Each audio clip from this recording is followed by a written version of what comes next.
we'll be looking at things such as the front line. Dixieland music, early jazz usually has a front line of 3 instruments: a trumpet, a clarinet, and a trombone. They're usually all playing at the same time, and this is a technique called collective improvisation. So this is one of the few styles that the players all solo at the same time. It's a little chaotic. It's sort of like there's 3 conversations going on all at once, and it's definitely one of the characteristics that distinguishes the Dixieland style from some of the other styles. The early jazz styles, the New Orleans and Chicago styles, tend to be, especially New Orleans, largely improvised. It's sort of like a garage band. If you've ever been in a garage band playing guitar, bass, or drums or something, usually very few of those musicians read music. And so you're just learning by ear, and you're just playing. It's very intuitive. Most of the New Orleans musicians were like that. Louis Armstrong's band, Sidney Bechet's band, King Oliver's band, Jelly Roll Morton's band to a little lesser degree. Jelly Roll was a little bit of a control freak, and he did write his stuff out and kind of dictate things to the other musicians. But generally, there's not a lot of variety, because it'll be everybody plays together at the beginning, then you have individual solos, and then everybody plays together at the end. And sometimes they'll do a stop time where they just kind of stop and let the soloist play a couple bars by himself. And there's not a lot of different kind of tricks in their bag that they can use. So a lot of the New Orleans music, a lot of this early jazz stuff sounds very similar. We're going to still see rhythm sections in most of these. The more modern rhythm sections usually had the drum set. At first in New Orleans, there was a thing called brass bands, which I'm not going to talk about today. The brass bands were more like marching bands. They were all the instruments that were left over from the Civil War. And so there was a lot of the drum and bugle corps. So there was a lot of brass instruments, a lot of percussion instruments. And you didn't have a drum set at first. You had a bass drum player who usually had a cymbal on top of his bass drum. And you had a snare drum player. And you had somebody playing cymbals. So you had usually 3 or 4 people in a section. When you look at the modern drum set, it's basically each limb is representing a person. So that's why I never play drums. It's way too much independence. But the right foot hits the bass drum pedal, so that's basically the bass drum player. Can we see you? Yes. Oh, do you want to see me? Okay. All right. I'm not really doing anything interesting. Okay. You can go back to the. Okay, go back to the camera if you want to. Especially if you've got those sheets, then you can just be referring to that as I'm talking. I don't have to have it up on the screen, I guess. We have the luxury of having it up here on the screen in Twin Falls where you can't see it. So I'm just referring to the jazz style periods guide sheet. So if some of you in Burley and some of you in Haley have that sheet, you can kind of look off of it while I'm talking. Again, it's not going to be that interesting. It's just me sitting here talking. I'm not doing any demonstrating. But the early brass bands usually were more of a marching type of group. And as they moved indoors, they become this kind of New Orleans jazz group where you start to get the string bass instead of the tuba. Usually the tuba and the banjo are used quite a bit. And the examples I usually play for you of early jazz will have a banjo featured. Banjo is actually an African instrument. Most people think of it as kind of like a folk instrument or very American, like Appalachian music and bluegrass. But it came from Africa. It made its first appearance in Congo Square in New Orleans. And it's really been absorbed by all these other styles. Yeah, Teresa? You said the banjo and the tuba? Banjo and the tuba are usually in the traditional styles. You usually hear the oompa, oompa. Yeah, the early jazz stuff. And the recordings I'll usually play for you, they will feature the banjo, because I think that's, the banjo really, you'll never hear that instrument again in any of the other styles, other than there's a guy named Bela Fleck who now plays banjo, and he plays kind of a banjo synthesizer, and he plays in kind of a jazz rock, but he's really an anomaly. I mean, there are really very, very few, I think Bela's about it, jazz banjo players in the world. You know, banjo is mostly relegated to more of a folk music and stuff.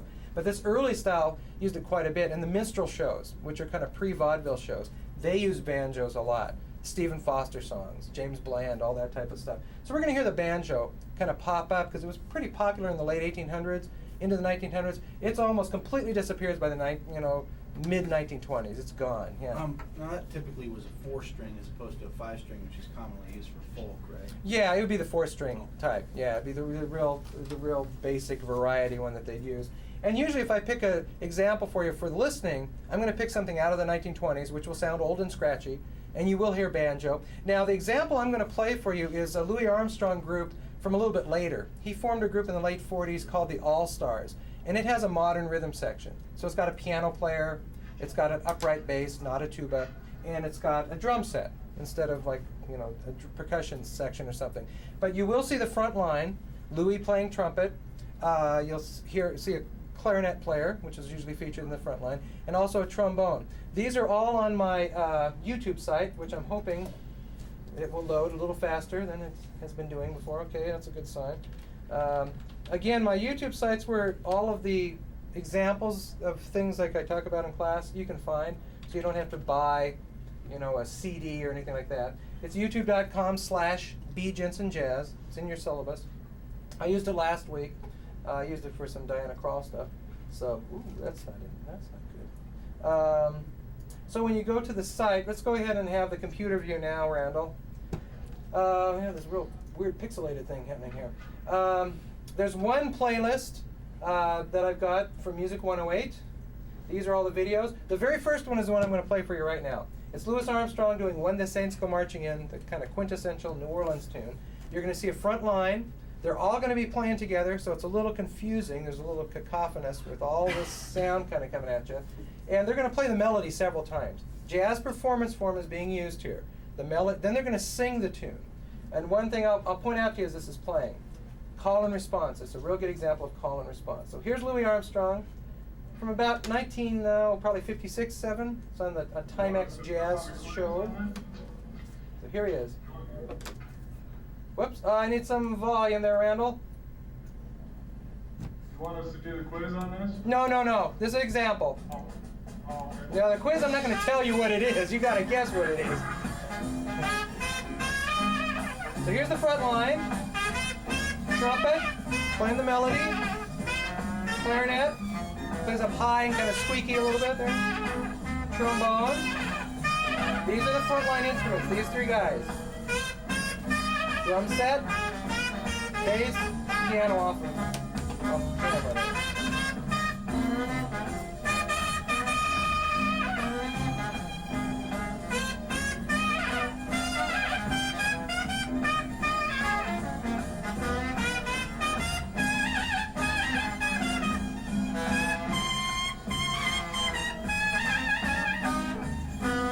Come on, folks, everybody sing.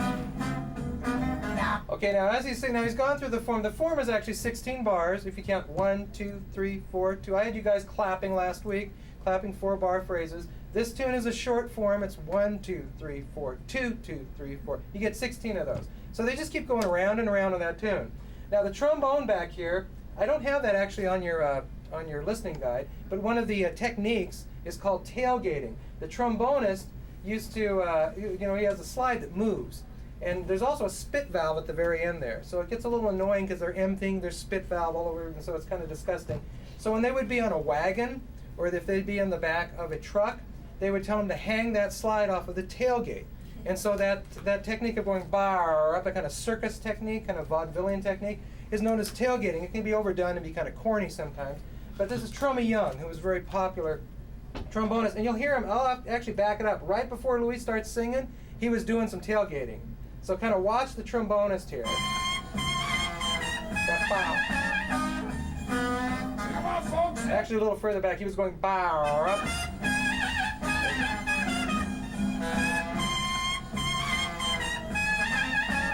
That bow. Come on, folks, everybody sing. Okay, so now as they sing, this is something, this is important to remember because none of you should ever get less than 2 points on a listening quiz. And everybody miraculously listened to me this morning. I had my first listening quiz at 8 a.m. and 9 a.m. with my 2 classes. Everybody put down call and response. And when we do a listening quiz, before I even start my iPod, as you're putting your name down, you can put under Y, underneath those characteristics, call and response. There is call and response in all music. He's going to do it by singing, "Oh, when the saints," and then the group is going to kind of not really sing, but they're going to kind of shout it back to him. "Oh, when the saints go marching in, go marching in." That's a call and response. Call and response kind of comes from a church tradition. If you're familiar with the Roman Catholic or any of those type of churches, the Episcopal Church, the Lord be with you and also with you, right? The priest says something and then the congregation answers back. That also will be present in work songs. there's going to be a call and response, a question and an answer, a statement and a reply. It's in every single example of any type of music, no matter how primitive or how advanced, that you hear. There's always something that happens. Another example that you're going to see on one of the videos is they'll do a call and response of, which the answer is, right? Shave and a haircut, 2 bits, right? That is a call and response. Bop, ba da da bop, bop, bop, right? So here's some call and response. Real good example of it. They're going to play the melody 2 more times singing it. And this singer's going to get a little annoying in a minute here. Now when the saints go marching in. So there's a call and response. Now when the saints go marching. Here's the response. In. Yes, I want to be in that number.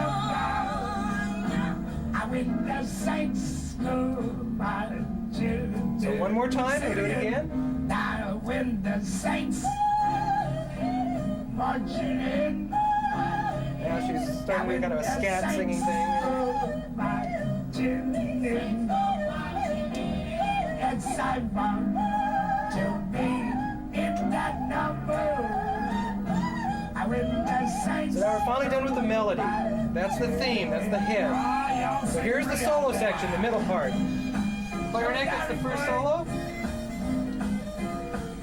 So he's playing a solo over the same chords, same key signature. The melody's still there. Ba ba ba, ba ba ba ba da ba, ba ba ba ba ba ba. In fact, what he just did was what's called a break. They do that quite a bit. Everybody stop, and you'll hear him play 2 measures by himself. Right here. Right here. This is a break. Everybody comes right in. He might do some tailgating type of stuff here.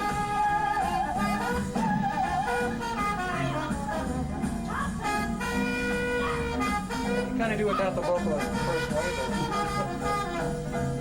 It's show business, I guess. It's a pretty short version. They're coming back to the melody now.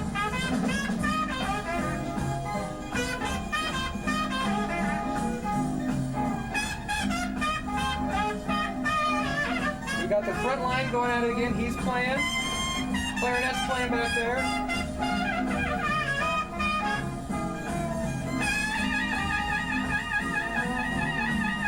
So one last time through the form. This time they're not really stating the melody. They've sort of left the melody. Right? Take a look at that bow, bow, bow stuff. That's a little tailgating.